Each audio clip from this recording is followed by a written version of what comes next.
खाने निकल जाती थी।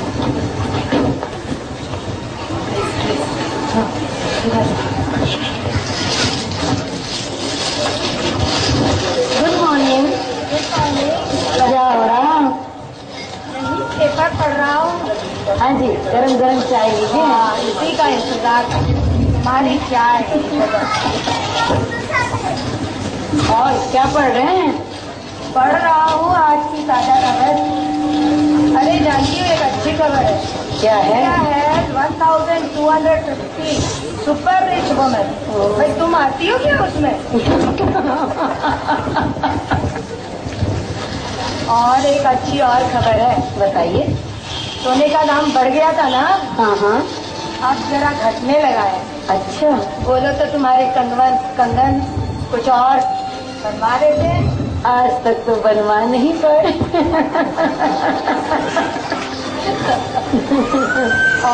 और देखो एक अच्छी खबर है। छोटी सी लड़की 8 साल की हाँ, अपनी किताब लिख रही है भाई। वो भी 1-2 पेज की नहीं, 50 पेज की। अरे वाह, ये तो कमाल ही हो गया। शायद जन्म से लिखने लगी होगी, है ना? हमारा बेटा नहीं आया अभी तक। हाँ, सो रहा होगा लगता है। अरे hello, good morning mummy. Good morning बेटा। गुड मॉर्निंग पापा। गुड मॉर्निंग बेटा। तो कैसे हो आप? ठीक है। हाँ, क्या बात है? कुछ सोच रहे हो? परेशान हो क्या? हाँ मम्मी, ललिता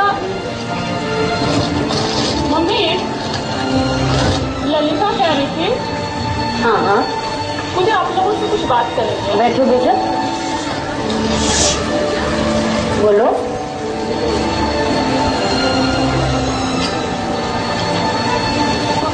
आप लोग जब तक यहाँ रहना चाहते हो रहो, मगर अपना काम खुद करो, क्योंकि ललिता को भी ढेर सारा काम रहता है और मुझे भी ऑफिस में काम रहता है। और मैं नहीं चाहता हूँ कि ऑफिस से जब भी मैं आऊँ तो घर में झंझट हो। आप मेरी बात को समझ रहे हो ना? उम्मीद करता हूँ आप लोग मेरी बात को समझोगे। चलता हूँ। ये मुझे अच्छा क्या बोल रहा था? हाँ, क्या बोल गया ये कर? मुझे तो लगता है जी कि मियाँ बीवी में कुछ अनबन हो गई है। हाँ, ऐसा ही लगता है। और हमने क्या झंझट किया करते रहने वाला? ललिता ने ही उसको कुछ देखो आज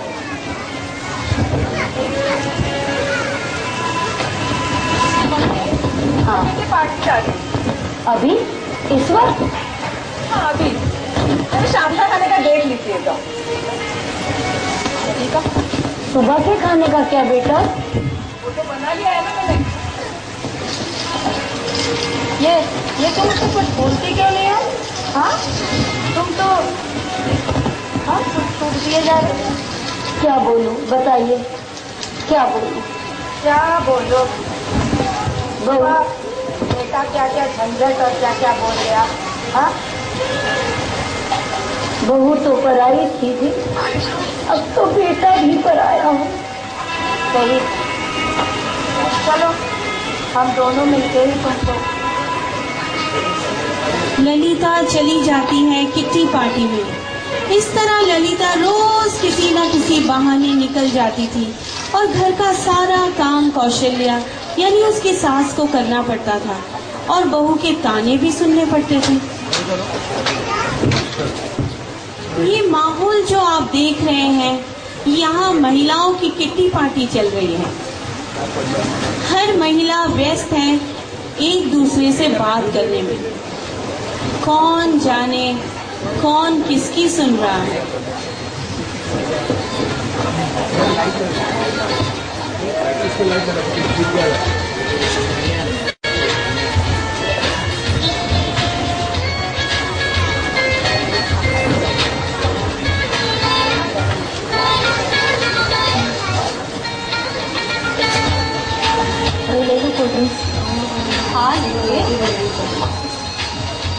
ललिता नहीं आई क्या?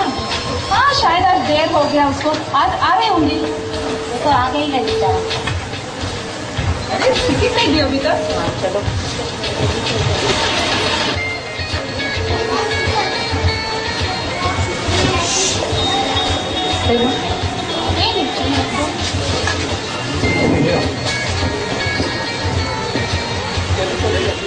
कोल्ड ड्रिंक्स ले लो। अरे ललिता, तू तो बहुत दिन से दिखी नहीं और किसी में भी आ नहीं रही थी, क्या बात है? बहुत व्यस्त थी क्या? अरे कुछ नहीं,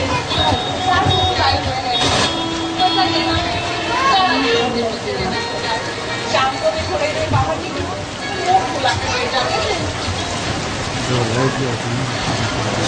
अरे ले लो, अरे स्नैक्स भी ले लो। अरे तेरा नेकलेस तो बहुत सुंदर लग रहा है, कहाँ से लिया है? अरे देखो, मेरे पति ने मुझे बर्थडे गिफ्ट दिया है। वाह कितना सुंदर डिजाइन है। हटो, 1990 है, देखो ले लो। सुधा, तू इतनी खामोश क्यों बैठी है? क्या हुआ? अरे कुछ नहीं, 2 दिन बाद मेरे हस्बैंड यूएस जा रहे हैं। यू नो, मैं तो जॉब करती हूँ और बच्चे स्कूल चले जाते हैं। घर में पापा जी अकेले रहते हैं, उनका खाना, दवाई, उनका देखभाल करने के लिए घर में कोई नहीं होता है। मुझे ये चिंता खाई जा रही है। यू नो, ये जा रहे हैं 1 महीने के लिए और बस बाई का तो पूछो मत, 15 दिन के लिए छुट्टी लेने वाली है। और पापा जी की देखभाल कैसे होगी? हम जैसे मैनेज कर रहे थे, अभी कैसे होगा? ये चिंता मुझे बहुत सताई जा रही है, इसीलिए थोड़ा सा चिंतित हूँ। मेरे पास एक सुझाव है। अच्छा बोलो। तुम चाहती है पास ही एक वृद्धाश्रम है, वहाँ बहुत अच्छे से बच्चों की देखभाल होती है। चाहो तो 1 महीने के वहाँ पे ससुर रख सकती है और उससे वहाँ उनकी देखभाल भी हो जाएगी और तुम्हारी चिंता भी दूर हो जाएगी। ये बहुत बड़ी अच्छी सुझाव दी है तूने। देखती हूँ, मैं इनसे बात कर लेती हूँ। जरूर। बस पापा जी की अच्छी तरह से देखभाल हो जाए तो मैं बस चिंता मुक्त हो जाऊँ, मुझे कोई टेंशन नहीं रहेगी कि उनकी अच्छी देखभाल हो रही है। इसे मैं सोचना जरूर चाहिए। हाँ, मैं इनसे बात कर लेती हूँ जरूर। बस उनकी देखभाल हो जाए फिर मैं निश्चिंत रहूंगी। देख, मेरा तो फुल हाउस होने वाला है। अरे मेरी तो हाउस ही लग गई यार। और क्या? कौन सा बोल रहे थे? अरे यहाँ नजदीक में है ना, हरिग्राम में। अरे चलो चलो, देर हो रही है, मुझे भी वैसे पैकिंग करनी है इनकी, ये तो जाने वाले हैं, इसलिए बाय बाय।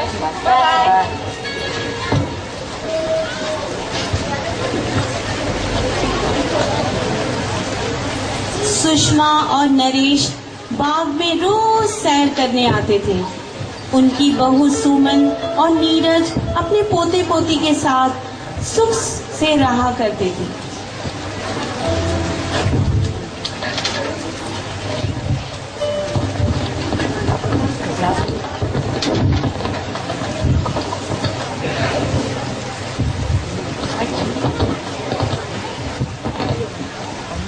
लो नीरज की माँ, गार्डन आ गया।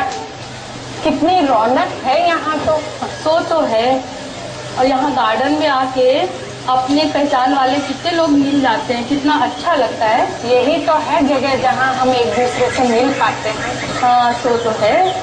अच्छा, मुझे आपसे एक सलाह करनी थी। क्या बात करनी थी? बहुत जरूरी बात है। चलिए थोड़ी देर बैठिए, फिर मैं आपसे बात करती हूँ। बैठते हैं। बोलो। देखिए जी, कुछ दिन बाद हमारी बहू का फिर से करवा चौथ का व्रत आ रहा है। ठीक है। इस बार मैंने सोचा है उसके लिए मैं एक सोने की चेन बनवा दूँ। सोने की चेन?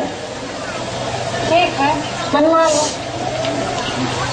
हमारी बेटी जैसी तो है बहू हमारी, कितना हमारा ख्याल रखती है।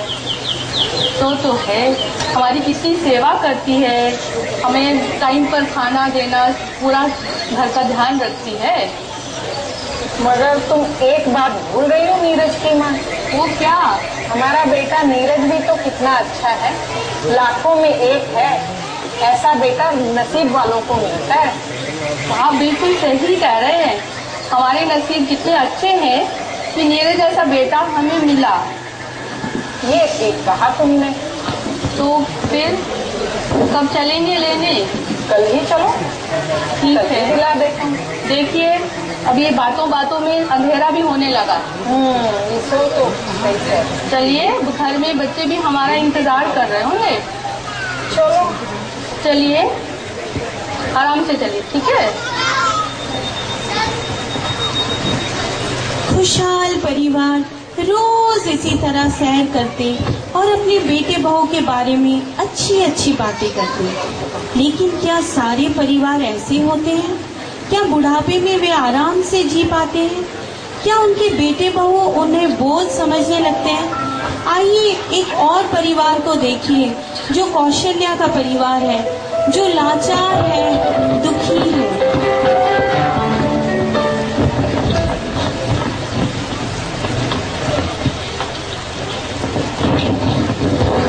कौशल्या, ये गार्डन आजकल बड़ा दूर लगने लगा है। थक जाता हूँ। आपकी सेहत अच्छी नहीं रहती है ना, इसीलिए। हाँ, कहते हैं जॉगिंग करने से सेहत अच्छी होती है। जॉगिंग? चलना तो आता नहीं है, जॉगिंग करेंगे। कौशल्या, हमारे ये भी तो धोखन है। हम हंस लेते हैं, नहीं तो घर का माहौल तो देखा ही है ना। आइए बैठ जाइए आप। हाँ। थोड़ा पानी पी लीजिए। हाँ, लीजिए, थोड़ा पानी पी लीजिए। तुम भूलती नहीं, पानी हमेशा लाती है ना? सुन रहे हैं? चिड़ियों की आवाज, छोटे छोटे बच्चों की किलकारियों की आवाज। सही कहा। जब बिट्टू और मुन्नी छोटे छोटे थे तो हम इसी तरह तो उन्हें गार्डन में लाया करते थे। हाँ, कभी कभी हम खेल भी लेते थे ना। क्या कौशल्या, अब तो कहाँ गए वो दिन? ना कोई हंसी ना ठिठोली। घर का माहौल ऐसा हो गया। जानती हो कौशल्या, मैं सोचता हूँ कभी कभी हमने कैसे कैसे दिन निकाले, कैसे कैसे इन्हें पाल पोस कर बड़ा किया। और वो तुम्हारे सोने के कंगन जो आज तक मैं नहीं लौटा पाया, आज तक नहीं लौटा पाया। छोड़िए ना, आप ये बातें मत सोचा करिए, आपकी सेहत खराब हो जाती है। हाँ कौशल्या, जानती हो, मैं जब अकेला होता हूँ सोचता हूँ सिर्फ तुम्हारे बारे में। सोचता हूँ मेरे मरने के बाद कौन देखेगा तुम्हें, कौन संभालेगा तुम्हें, क्या होगा तुम्हें। आप ऐसा मत कहिए, कौन देखेगा। मुझे तो भगवान से एक ही विनती है, हम दोनों को एक साथ ही उठा लें, एक साथ ही उठा लें। हम दोनों को एक साथ ही, एक साथ। इस बुढ़ापे में बेटे बहू के ताने से वे बहुत दुखी रहते थे, कुछ कह नहीं पाते थे। काश बच्चे उनका दर्द समझते। इतने साल गुजर गए। अविनाश के चले जाने के बाद मानो कौशल्या बिल्कुल अकेली पड़ गई थी। किससे अपना दुख बांटती, बिल्कुल अंदर से टूट चुकी थी, मगर फिर भी बहू उनको दुख देने में कोई कसर नहीं छोड़ती थी। एक दिन अनिल खुद अपनी माँ को ओल्ड एज होम में छोड़ गया और फिर पलट के कभी नहीं देखा। इतने दिनों बाद सतीश को देखकर कौशल्या भावुक हो उठी और उसके जोर करने पर कौशल्या ने अपनी कहानी सुनाई।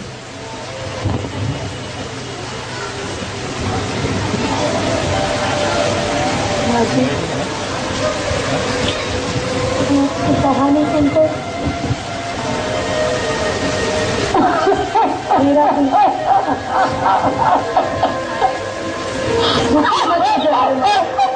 दुखी मत हो जाइए, रोइए मत पाजी, रोइए मत। मैं भी आपका बेटा जैसा ही हूँ माजी। आपको कुछ भी तकलीफ हो बेझिझक आप मुझे बता दीजिए, मैं बीच बीच में आपको मिलने आऊंगा। आप रोइए मत माजी, बिल्कुल मत रोइए, रोइए मत। पता नहीं कैसे इतने वर्षों बाद मेरी आंखों से ये आंसू चल पड़े। रोइए मत, मैं आऊंगा, मैं जरूर आपसे मिलने आऊंगा माजी। आप अकेले नहीं हैं, हमारा पूरा परिवार आपके साथ है।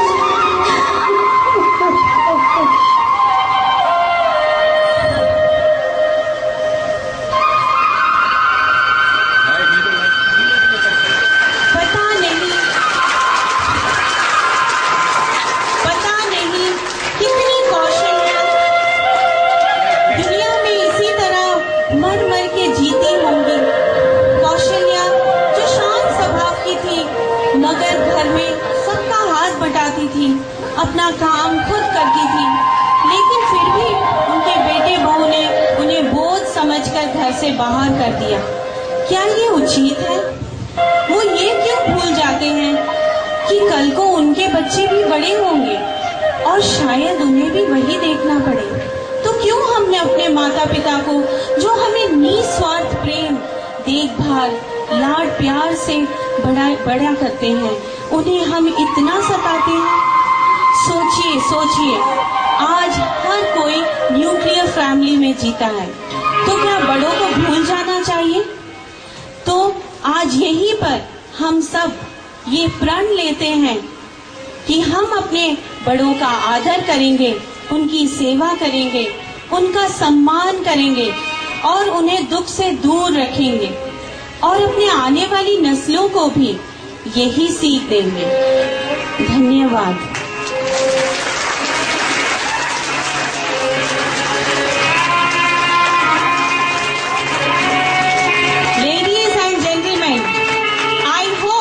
That you all have enjoyed today's play. First of all, for this, I just want that please give a big round of applause for all the participants. Now I would like to introduce one by one. सारे लोगों का परिचय कराना चाहती हूँ। शायद कुछ लोगों को आप पहचान गए होंगे, लेकिन शायद कुछ को नहीं। तो सबसे पहले मैं आपका परिचय करवाना चाहती हूँ कौशल्या से, जिसका पात्र का कई लोगों ने निभाया है। सबसे पहले युवा अवस्था में जिन्होंने कौशल्या का पात्र निभाया था वो है श्रीमती उर्मिला सिंह। इसके बाद मिडिल एजेड की कौशल्या थी हमारी सुमन येवले, तो सुनिए। और इसके बाद वृद्धा अवस्था में आपने कौशल्या को देखा, बहुत बखूबी से निभाया अपना किरदार, वो थी श्रीमती हमारी विजया तिवारी।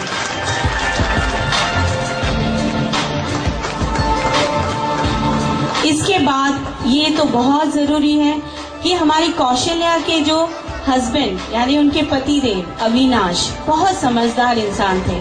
तो आइए आपको मिलवाती हूँ जो मिडिल एज हमारे प्रणीता, और इसके बाद वृद्धा अवस्था में कौशल्या अविनाश का पात्र निभाया है पारोमिता भट्टाचार्य।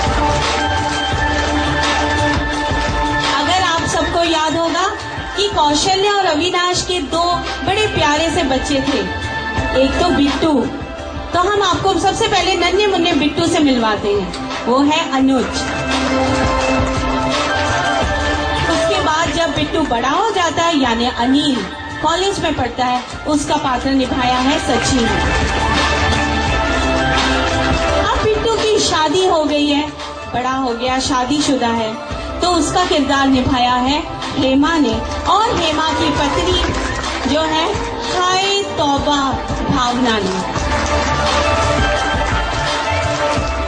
अगर आपको याद होगा कि कौशल्या की एक बेटी भी थी, प्यारी सी बेटी श्वेता। वो बेटी जब छोटी सी थी उसका किरदार निभाया है हमारी प्यारी सी श्वेता ने। और हमारी जो सुमन वो बड़ी हो जाती है, शादी हो जाती है उसकी, तो वो पात्र निभाया है शेफाली। अब शेफाली सुमन का परिवार बड़ा खुशहाल परिवार था, अगर आपको याद होगा, सारे के सारे एक दूसरे की देखभाल करते थे। तो आइए मैं मिलवाती हूँ सुमन के पति को और सास ससुर को।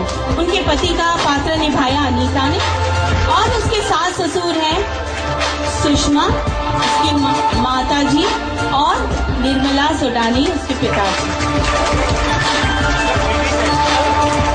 अब मैं कैसे भूल सकती हूँ कि कौशल्या के दोस्त का बेटे का जो दोस्त कितना भावुक, कितना समझदार, आखिर तक वो अपनी माँ को, कौशल्या माँ को कितना समझदारी से उसने कहा कि मैं भी आपके बेटे जैसा हूँ। आइए उस पात्र से मिलवाते हैं सतीश, जिसने निभाया अन्नू परमाना। अब मैं अपने किटी मेंबर्स को तो भूल ही नहीं सकती, क्योंकि हर सोसाइटी कॉलोनी में आपको किटी मेंबर्स तो दिख ही जाएंगे। किटी पार्टी, तो किटी पार्टी के रोल को निभाया 4 महिलाओं ने, प्रणीता, अलकनंदा, सविता और हमारी भावना। यहाँ पर है।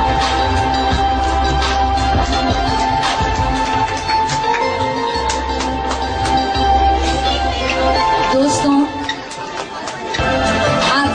अभी आपने जो ये हमारा छोटा सा स्किट देखा, इसको बनाने में जिनका सबसे बड़ा योगदान है, जिसकी पटकथा लिखी है, जिसका संवाद लिखा है, और उसके साथ ही आप तक नरेशन के द्वारा जिन्होंने आप तक पहुंचाया है, उनके लिए जोरदार ताली हो जाए। और उनका नाम है मिसेस मिनी चौधरी।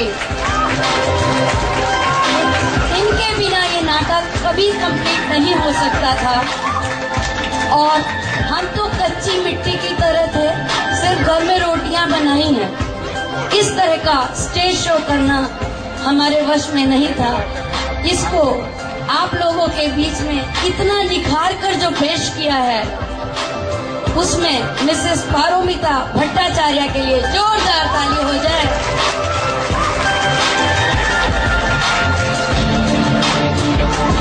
और इतना ही नहीं दोस्तों, इसके अलावा भी बहुत सारे लोग जो पीछे से हमको सहायता करते रहे, उनमें सबसे बड़ा नाम मिस्टर S.K. चौधरी का था।